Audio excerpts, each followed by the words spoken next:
নমস্কার বন্ধুরা, আমি শ্রাবণী মজুমদার। আমি আবার চলে এসেছি আপনাদের একটা নতুন রেসিপি নিয়ে, লাউ দিয়ে মাছের মাথা। তো আগের রেসিপিতে আমি দেখিয়েছিলাম রসুন আদা রসুন ছাড়া চিকেনের রান্না একটা রেসিপি। তো সেটা দেখানোর সময় একটুখানি চারদিক থেকে আওয়াজ এসেছিল, কারণ আমি ভাড়া বাড়ি থাকি। তো আমার পাশাপাশি সব ভাড়া ঘর, তো সেখান থেকে একটু আওয়াজ এসেছিল। তো সেটার জন্য আমাকে ক্ষমা করবেন আপনারা সবাই। তো একটুখানি মানিয়ে গুছিয়ে নিয়ে দেখবেন রান্নাগুলো। তো আমি আজকে আর বলবো না যে আমার কিচেনে চলো, আজকে আমি ওই জন্য রান্নাটা ঘরে করছি। তো চলো শুরু করা যাক আমার রান্নাটা। আজকে আমি করব লাউ দিয়ে মাছের মাথার ঘন্ট। তো চলো দেখো, প্রথমে দেখিয়ে নিই।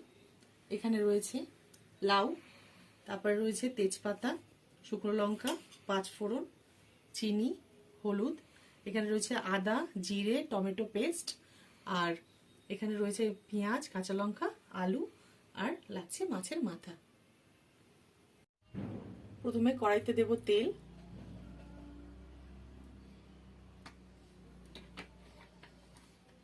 লাউ রান্নার জন্য মাছের মাথা ভেজে নিতে হবে। মাথাটা ভাজা হয়ে গেছে, তুলে নেব।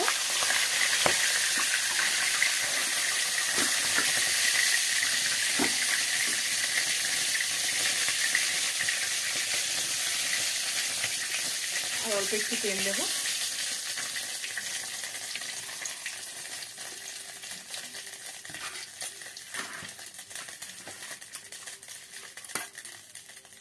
ওই তেলের মধ্যে দেব পাঁচফোড়ন, শুকনো লঙ্কা, দুটো তেজপাতা, পেঁয়াজ আর কাঁচা লঙ্কাটা দিয়ে দেবো।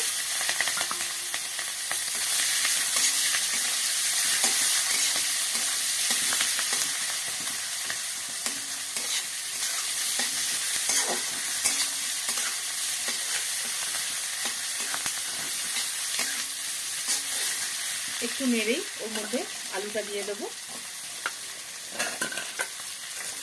পেঁয়াজ আর আলুটা একসাথে ভাজা ভাজা হয়ে যাবে। পেঁয়াজ আলুটা ভাজা ভাজা হয়ে গেছে।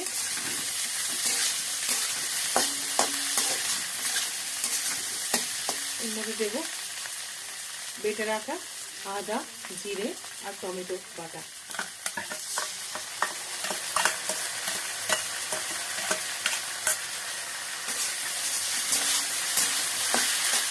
ওর মধ্যে দেবো হলুদ,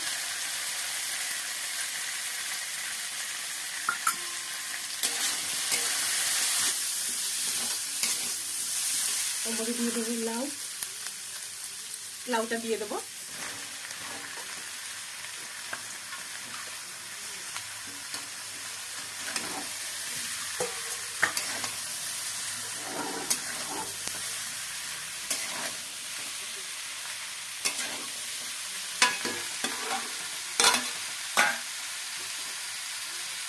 দিয়ে দেবো নুনটা আপনাদের আন্দাজ মতো দেবেন। গ্যাসটা একটু কমিয়ে দেবো।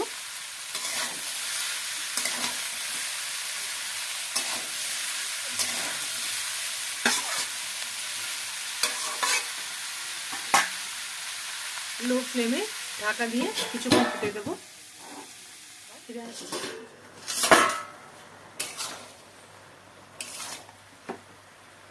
দেখুন লাউ থেকে জল ছাড়তে শুরু করে দিয়েছে। জলটা আবার ঢাকা দিয়ে দেব। আবার কিছুক্ষণ পর আসছে, চলে এলাম।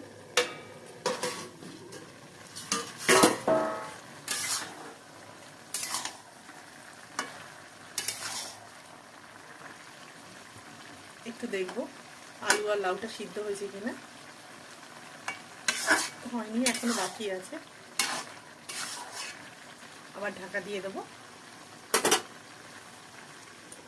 আবার কিছুক্ষণ পর আসছি, একবার দেখে নেব।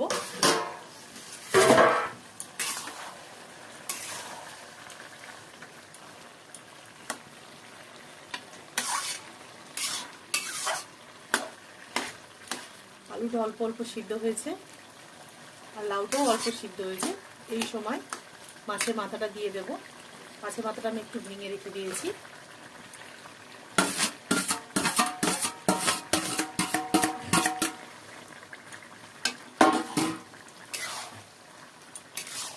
মাছের মাথাটাও এর সাথে ভালোভাবে সিদ্ধ হয়ে যাবে।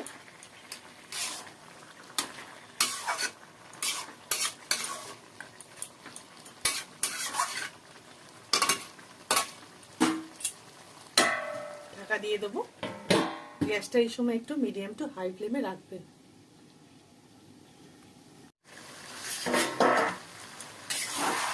আরেকবার আমি দেখে নেব।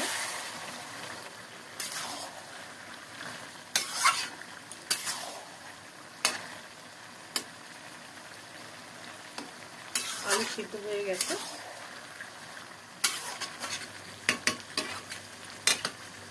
এই সময় গ্যাসটা আমি একটুখানি হাই করে দেবো, লাউয়ের জলটা টেনে নেওয়ার জন্য। এরপর আমি দেখে নেব। মাঝখানে মাঝখানে একটু আমি নেড়ে নিয়েছি দু একবার, নাহলে তলায় লেগে যাবে। মাঝখানে মাঝখানে তোমরা একটু নেড়ে নিও। জলটা অনেকটাই টেনে এসছে। আমি আরেকটু শুকনো করব।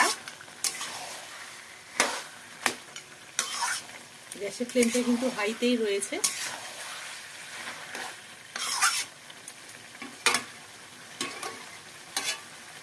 সব সিদ্ধ হয়ে গেছে। আলু, লাউ সবই সিদ্ধ হয়ে গেছে।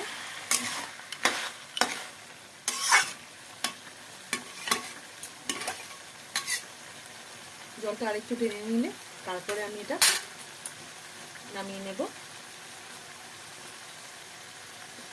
হয়ে গেছে। দেখো বন্ধুরা, এরকম শুকনো শুকনো হয়ে যাবে। আমি 2-3 বার নেড়ে দিয়েছি। মাঝখানে মাঝখানে নাড়তে হবে, নাহলে তলায় লেগে যাবে। লাউটা শুকনো শুকনো হয়ে গেছে। এই সময় আমি একটুখানি চিনি দিয়ে দেবো। লাউটা একটু মিষ্টি মিষ্টি না হলে ভালো লাগবে না।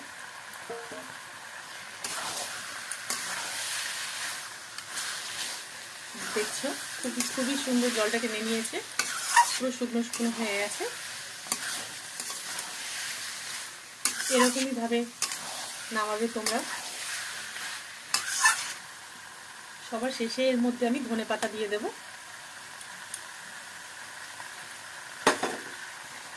এখন শীতকালে ধনেপাতা দিলে খেতে খুবই ভালো লাগে।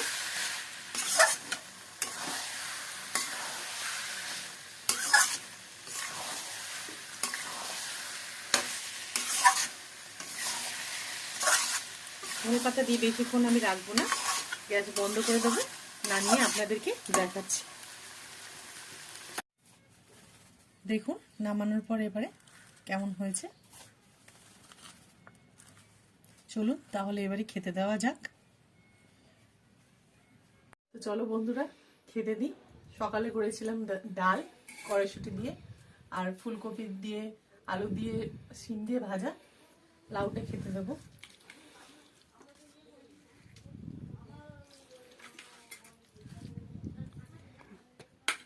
কেমন হয়েছে বলবে বন্ধুদের।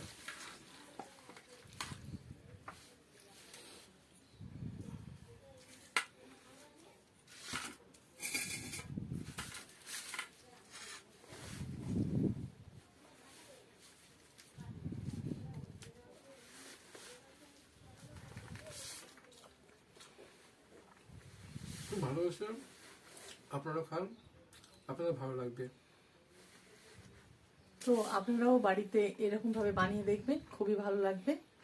তো আমার এই রেসিপিটা কেমন লাগলো কমেন্টে জানাবেন। আমার চ্যানেলটিকে সাবস্ক্রাইব করে দেবেন।